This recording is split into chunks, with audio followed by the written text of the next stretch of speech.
Perkenalkan, nama saya Isra Budiman dengan NIM 22130037 dari Prodi Teknik Elektroindustri. Dan saya Indra Wijaya dengan NIM 22130036 dari Prodi Teknik Elektroindustri.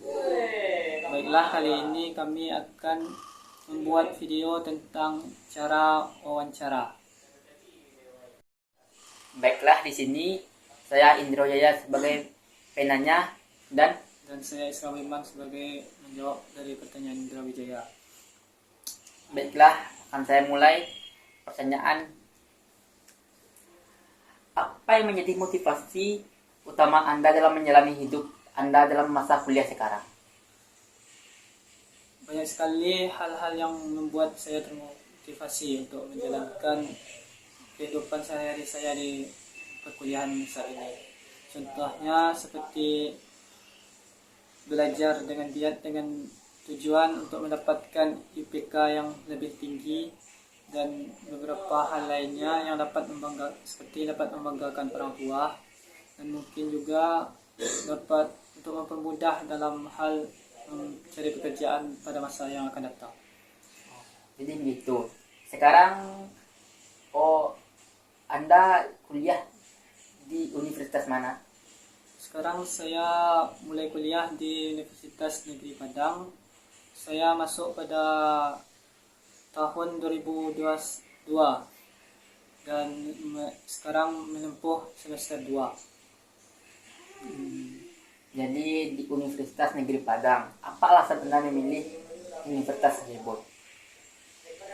Selain universitasnya yang sudah terkenal di kalangan masyarakat, Universitas Negeri Padang juga memiliki banyak jurusan yang sangat begitu membuat saya tertarik. Contohnya saja teknik elektroindustri tersebut, yang mana jurusan tersebut membuat peluang pekerjaan sangat banyak dibutuhkan pada saat ini. Jadi alasan Anda memilih jurusan teknik elektroindustri itu adalah peluang kerja.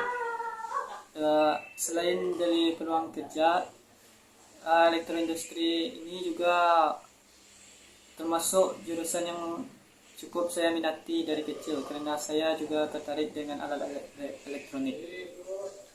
Baiklah. Jadi apa yang membuat Anda tertarik dengan karir atau profesi yang Anda jalani saat ini? Teknik elektroindustri ini kemungkinan besar kita akan mendapat pekerjaan di perusahaan-perusahaan yang besar, yang mana perusahaan-perusahaan tersebut juga memberikan kita sebuah upah yang cukup besar juga, dan itu juga dapat memberikan kebahagiaan untuk masa pensiun, contohnya seperti itu. Begitu. Bagaimana Anda menjaga keseimbangan antara kehidupan pribadi dengan kehidupan kuliah? Jadi caranya juga bisa kita dengan membagi-bagi waktu. Sebagian kita gunakan untuk belajarnya dengan sungguh-sungguh, dan sebagian lagi kita bisa untuk bermain, healing, dan juga bisa untuk membangun relasi dengan teman-teman seperti masuk organisasi di kampus dan organisasi luar kampus. Sebagaimana Anda menjalani kehidupan semester 1 yang dahulu, apa yang Anda rasakan di kehidupan kuliah ini? Saat saya menjalankan semester 1 kemarin, saya tidak terlalu merasakan tekanan yang berat, dan cuman saya sedikit cemas tentang nilai. Tapi setelah saya jalani, ternyata tidak begitu berat, jadi saya bisa menjalankannya dengan baik. Baiklah, apa yang Anda pelajari dari kesalahan masa lalu yang Anda pernah lakukan? Yang sering saya lakukan yang adalah mungkin membuat tugas di akhir-akhir waktu, atau bisa disebut akhir deadline, yang mana tugas tersebut mungkin tidak bisa saya selesaikan dan menyebabkan saya terlambat dalam mengumpulkan tugas. Jadi apa pelajaran yang Anda dapat dari situ? Jadi pelajarannya, saya mungkin akan lebih berusaha lagi dalam membuat tugas di awal-awal atau baru ketika tugas itu uh, disuruh oleh dosen untuk membuatnya. Maka dari itu saya akan membuatnya agar tidak terlalu mepet dengan deadline. Bagaimana Anda melihat diri Anda 5 atau 10 tahun ke depan? Saya sebagai orang introvert mungkin akan susah dalam mencari pekerjaan yang melibatkan banyak relasi-relasi. Tapi saya dari sekarang akan berusaha untuk belajar public speaking dengan baik agar dapat membangun relasi sehingga dapat menguntungkan saya di masa yang akan datang. Apa Anda ada rencana untuk masa depan? Rencana saya untuk masa depan mungkin dengan belajar public speaking itu akan memudahkan saya mencari relasi. Dengan begitu saya bisa mendapatkan pekerjaan dengan mudah. Jadi Anda tidak ingin buka usaha atau jadi seorang wirausaha? Niat menjadi seorang wirausaha mungkin ada, tapi kalau dilihat dari segi ekonomi, modal itu memang perlu, tapi saya mungkin agak kurang dalam hal modal. Bagaimana menurut Anda bekerja di bawah tekanan orang lain atau membuka bisnis sendiri? Setiap pekerjaan pasti memiliki hal-hal yang berat dalam melakukannya. Kalau membuka usaha sendiri, kemungkinan besar kita bisa juga bangkrut karena awal-awal merintis usaha. Kalau di bawah tekanan, kita juga bisa kena mental karena tekanan dari bos atau atasan. Jadi bagaimana Anda memotivasi diri Anda supaya bergerak ke arah yang lebih baik? Motivasinya bisa dengan terus berdoa kepada Yang Maha Kuasa dan dengan tetap berusaha agar dapat mendapatkan hasil yang lebih baik. Karena usaha tidak mungkin akan mengkhianati hasil. Jadi bagaimana Anda merencanakan kehidupan sehari-hari Anda atau kayak manajemen waktu? Saya mungkin akan membuat perencanaan waktu pada malam hari. Misalnya apa yang akan saya lakukan besok. Dari pagi, apa yang akan saya lakukan setelah mandi misalnya, dan nanti siang, setelah itu nanti setelah sore, dan kemudian malam sampai saya tidur kembali.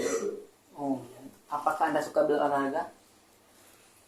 Saya cukup suka berolahraga, contohnya bermain bulu tangkis dan juga jogging.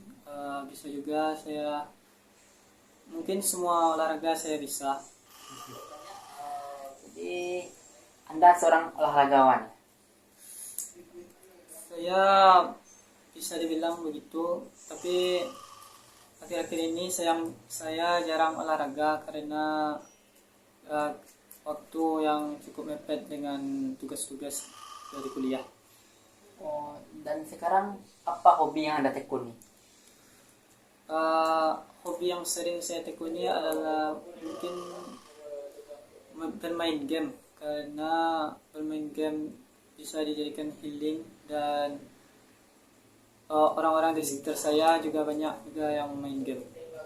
Apa yang Anda dapatkan manfaat dari bermain game dalam kehidupan saat ini?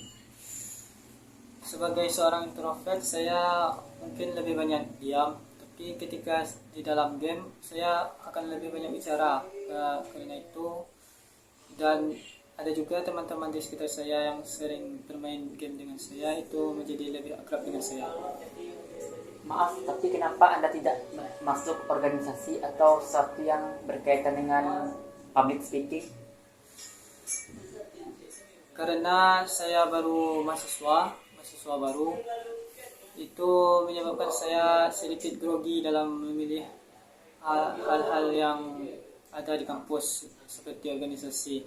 Mungkin pada semester berikutnya saya akan memilih masuk organisasi, contohnya organisasi robotik, yang mana itu juga merupakan hobi dan minat saya. Jadi apakah Anda memiliki masalah yang terjadi dalam kehidupan di kampus?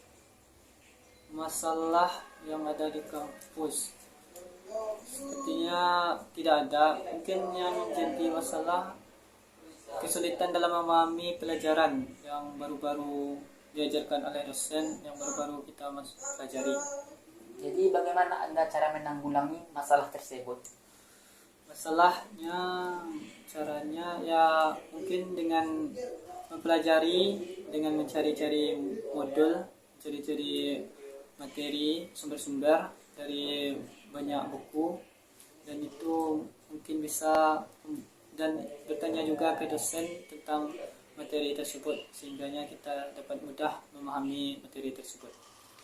Menurut Anda, jadi Anda sekarang sudah berkontribusi atau belum dalam kehidupan bermasyarakat?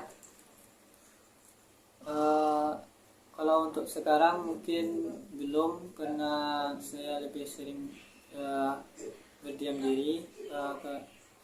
Kadang-kadang juga ada di desa untuk acara gotong royong, mungkin ada ikut sesekali saya, dan itu mungkin. Jadi kalau dalam keluarga Anda sudah ada kontribusi atau belum? Kalau dalam berkeluarga mungkin saya banyak bicara, karena saya hanya mudah bicara dengan orang-orang yang sudah saya kenal dan sangat dekat dengan saya. Dan kalau di dalam keluarga saya sering membantu orang tua, kadang membantu kakak juga. Kakak mengantarkannya kerja dan juga mengantarkan adik sekolah. Apakah Anda memiliki seorang yang Anda sukai atau seorang yang memotivator? Tokoh yang membuat saya termotivasi adalah Yusuf Habibie. Alasannya karena Yusuf Habibie adalah seorang orang yang cerdas, yang mana dia juga sudah bisa dengan kecerdasannya membuat Indonesia maju. Jadi menurut Anda apa kelebihan Presiden ketiga atau Bapak Habibie tersebut? Kelebihan dari Bapak Habibie selain memiliki kecerdasan, dia juga memiliki keberanian. Dia yang mana berani mengambil risiko dan sehingganya dapat membuat suatu perubahan pada negeri Indonesia. Baiklah, kita lanjut. Apakah Anda pernah mempunyai pengalaman di bidang listrik sebelumnya? Mungkin kalau dalam hal menyentuh secara langsung saya tidak pernah, karena waktu SMA saya mungkin hanya belajar teori-teori saja dulu. Apa target Anda dalam bidang ini? Target saya setelah menguasai dari bidang listrik, saya ingin mendapatkan pekerjaan di perusahaan yang mana perusahaan tersebut memberikan saya jaminan untuk pensiun. Jadi dalam semua mata kuliah yang Anda jalani saat ini, mata kuliah apa favorit Anda? Mata kuliah yang menjadi favorit saya mungkin matematika, karena saya cukup suka dengan matematika dari waktu saya masih kecil, dari waktu saya SD. Kenapa tidak Anda pilih jurusan matematika?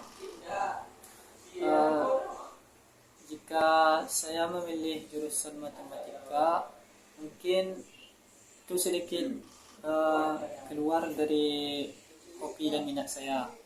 Walaupun saya suka dengan matematika, tapi saya lebih minat kepada bidang kelistrikan. Oh, baiklah.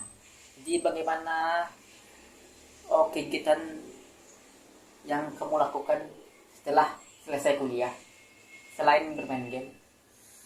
Setelah selesai kuliah, biasanya saya berkumpul dengan teman-teman angkatan saya dan berbagi cerita-cerita dengan mereka yang membuat kita menambah sedikit pengalaman. Hal apa yang paling menarik menurutmu saat kuliah sekarang? Hal yang paling menarik buat saya adalah karena waktu kuliah dalam seminggu itu sedikit, hanya pada semester ini hanya mendapatkan 4 hari waktu kuliah, dan itu membuat saya lebih banyak waktu berkumpul dengan keluarga. Jadi waktu luangan Anda kosong itu Anda pakai buat apa? Selain juga membantu keluarga di rumah, juga saya gunakan untuk membuat tugas-tugas kuliah dan memahami materi-materi kuliah tersebut. Bagaimana perasaan Anda ketika baru memasuki kuliah dan bertemu dengan orang-orang yang baru? Pastinya saya sedikit agak canggung dengan orang-orang baru, tapi setelah sekian lama kita berteman dan berbincang-bincang, dan saya juga udah mulai terbiasa dengan mereka, dengan orang baru tersebut. Jadi bagaimana cara Anda menyesuaikan diri Anda dengan lingkungan yang baru tersebut? Caranya, saya hanya mencoba untuk melakukan pendekatan dengan mereka dengan berbicara sedikit-sedikit. Kemudian jika sudah mulai nyaman, mungkin kita akan menjalankan cerita-cerita tentang kehidupan kita. Baiklah, saat ini mungkin akan menjelang ujian. Jadi bagaimana persiapan Anda menghadapi ujian ini? Pastinya kita jangan terlalu merasa cemas dengan ujian pertengahan semester ini. Cukup dengan belajar dan memahami materi-materi yang telah diberikan oleh dosen. Mungkin itu dapat membantu kita untuk menjawab pertanyaan-pertanyaan dari ujian tengah semester tersebut. Apakah nilai yang Anda hasilkan selama semester 1 atau semester sebelumnya memuaskan? Nilai yang saya terima di semester 1 cukup memuaskan, dan itu membuat saya cukup gembira dengan nilai-nilai tersebut. Jadi menurut Anda lebih suka kuliah luring apa daring? Kalau bicara tentang daring dan luring, mungkin keduanya sama-sama penting, dan kalau yang saya lebih suka kuliah luring, karena kuliah luring tersebut membuat kita langsung bertemu dengan dosen, dan itu membuat kita lebih mudah mengerti dengan apa yang disampaikan oleh dosen. Apakah ada saran untuk kuliah luring ini dari Anda? Saran dari kuliah luring adalah mungkin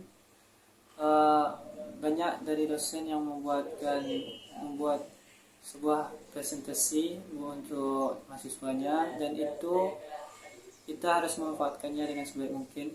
Dan dosen-dosen juga sudah memberikan banyak-banyak modul yang itu dapat kita gunakan untuk memahami materi yang diberikan oleh dosen. Baiklah, saat ini Anda juga mengalami kuliah daring. Apa kesulitan yang Anda hadapi saat kuliah daring? Kuliah daring, kesulitannya ada beberapa kesulitan yang saya hadapi. Mungkin diantaranya kesulitan dalam mencari sinyal, karena ada beberapa tempat yang mungkin sinyalnya tidak bagus, dan juga tentang kuota internet yang mungkin tidak ada pas saat menjalankan kuliah daring tersebut. Saat kamu menyelesaikan studi ini, apa kamu yang harapkan selain gelar? mungkin setelah mendapatkan menyelesaikan studi ini, kita mungkin mendapatkan kepuasan, dan dari gelar kita itu akan mempermudahkan kita untuk melamar pekerjaan di perusahaan-perusahaan. Apakah menurut Anda kuliah di sini menyenangkan? Tentunya menyenangkan, karena selain tempatnya yang bagus dan strategis dan di tepi pantai yang dapat membuat kita setelah kuliah langsung bisa healing ke melihat pantai, dan juga orang-orangnya yang cukup ramah, dan sehingganya saya memiliki teman-teman yang baik. Bagaimana tanggapan Anda tentang kuliah di luar negeri? Kuliah di luar negeri itu merupakan impian saya, yang mana kuliah di luar negeri dapat membuat kita lebih mendapatkan gelar yang lebih, sehingganya kita akan berpengaruh pada proses mendapatkan pekerjaan. Jadi menurut Anda kuliah di negeri itu ada dampak buruknya? Mungkin dampak buruk dari kuliah di luar negeri, jauh dari orang tua, yang itu merupakan suatu sedikit kesulitan bagi saya. Dan kuliah di luar negeri membuat kita harus lebih mandiri dengan keuangan yang seadanya, dan jika kita mengalami kesulitan dan harus menyelesaikannya sendiri. Jadi kalau Anda kuliah di luar negeri, negara mana yang Anda pilih? Negara yang mungkin akan saya pilih antara Jepang dan Jerman, karena universitas di negeri-negeri itu memiliki kualitas yang bagus. Jadi apakah Anda tertarik dengan kuliah selain di luar? Maksud saya, apakah Anda tertarik dengan hal yang ada di Jepang atau Jerman selain untuk kuliah yang membuat Anda ingin ke situ? Hal yang membuat saya tertarik mungkin gaya hidup mereka yang mungkin dapat saya pelajari di sana, dan juga belajar bahasa-bahasa mereka, sehingganya kita dapat mudah berkomunikasi dengan mereka. Dan jika Anda masuk atau diterima di universitas yang Anda inginkan, apakah Anda akan kembali untuk ke Indonesia jika dipanggil atau tidak ketika Anda bekerja di sana atau sudah diterima di sana? Jika saya diterima di Universitas Negeri dan saya diperintahkan kembali ke Indonesia, mungkin saya akan kembali jika itu tuntutan dari pemerintah. Jadi Anda ingin masuk ke pemerintahan, begitu ya? Maksud saya kembali karena tuntutan perintah itu maksudnya memang karena kita harus mematuhi aturan-aturan dari pemerintah dan negara kita. Jiwa patriotisme. Jadi menurut pandangan Anda, negara kita sekarang dalam kondisi apa? Kalau soal pendidikan, mungkin negara kita jauh di bawah, karena sudah berapa lama ini pendidikan di Indonesia tidak sesuai dengan yang diharapkan oleh pemerintah Indonesia. Itu mungkin terjadi karena faktor dari sekolah atau cara pengajaran di waktu sekolah. Apakah ada saran dari Anda dari kekurangan tersebut? Sarannya mungkin dari orang tua, dari setiap anak-anak Indonesia, untuk juga memberikan pelajaran kepada anak-anaknya di rumah dan di sekolah yang juga diberikan oleh guru agar anak-anak tersebut mudah paham tentang apa-apa saja yang dia ingin tahu. Jadi menurut Anda pemerintah Indonesia sekarang dari awal sampai sekarang yang mana yang Anda sukai presidennya? Pemerintahan presiden yang saya suka mungkin SBY, karena pada zaman SBY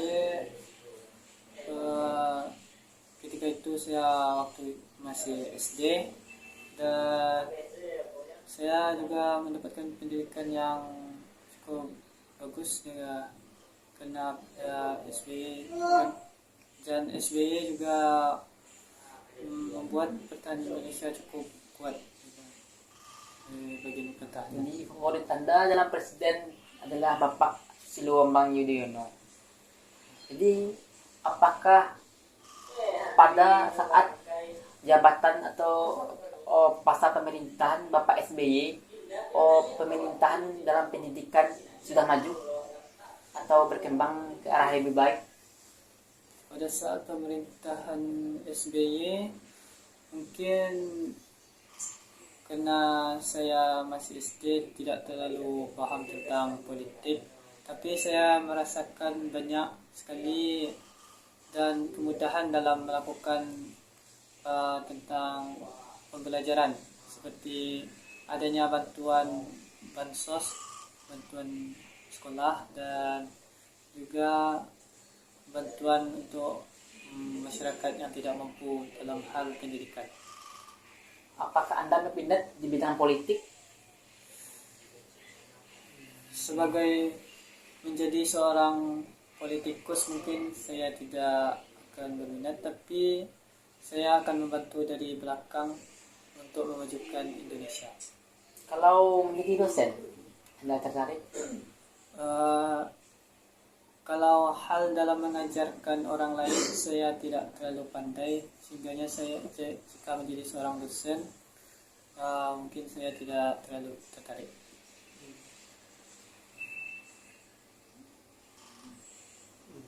Bagaimana perkembangan teknologi di Indonesia menurut Anda daripada negara yang lain?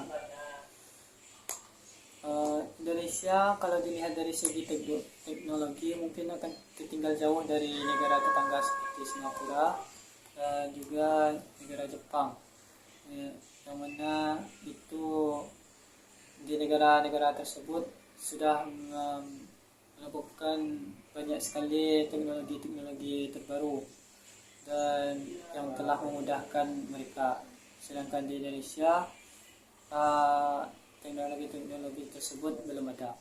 Jadi kalau di negara Indonesia sekarang menurut Anda apa kelebihannya? Kelebihan dari negara Indonesia dari dahulu mungkin dari segi rempah-rempah, dan juga memiliki banyak memiliki daerah yang luas, wilayah tanah yang luas, sehingga dan juga memiliki SDM yang cukup bisa dikembangkan untuk masa depan. Jadi menurut Anda SDM Indonesia belum maju ya? Atau Karena kurangnya pendapatan pendidikan dari usia dini yang membuat masyarakat Indonesia kekurangan pengetahuan tentang teknologi tech dan sebagainya. yang terakhir sebelum sesi ini berakhir, saya mau tanya presiden favorit Anda dalam capres yang akan datang siapa? Mungkin itu tidak bisa saya jawab karena itu sebuah rahasia dan sebuah privasi. Baiklah.